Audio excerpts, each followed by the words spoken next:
জন্মাষ্টমীর শুভেচ্ছা আমার সকালেই পাঠানো উচিত ছিল, কিন্তু আমার এক বন্ধু গতকাল আমায় জানালো যে এই মন্দিরটা খুব সুন্দর করে সাজিয়েছে জন্মাষ্টমীর জন্য।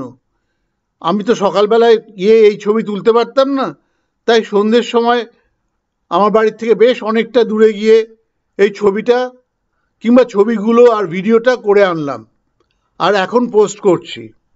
আফটার অল, কেষ্টদা বলে কথা।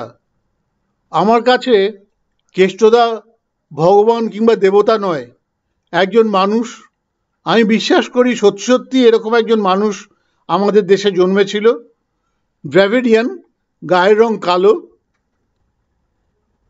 আমি দৃঢ়ভাবে বিশ্বাস করি যে পৃথিবীর সর্বশ্রেষ্ঠ ম্যানেজমেন্ট গুরু হলো কেষ্টদা। কি সুন্দর সবাইকে ঢপ দিয়ে মাথায় টুপি পরিয়ে নিজের কাজটা হাসিল করে নিয়েছে।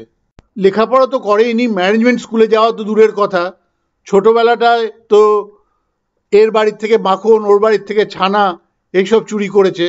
তারপরে একটু বড় হওয়ার পরে বাঁশি নিয়ে গরু চড়াতে যেত, আর মেয়েদের সঙ্গে যা কেলো করেছে, রাসপুটিনও বাচ্চা।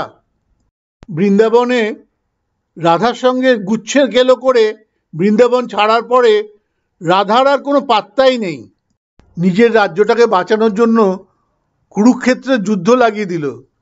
জয়দ্রথকে সবসময় ভয় পেত, কিন্তু জয়দ্রথর সঙ্গে দুর্যোধনের বোনের বিয়ে হয়েছিল, তাই দুর্যোধন কখনো সাপোর্ট করবে না। কাজে কাজেই পাণ্ডবী ভরসা।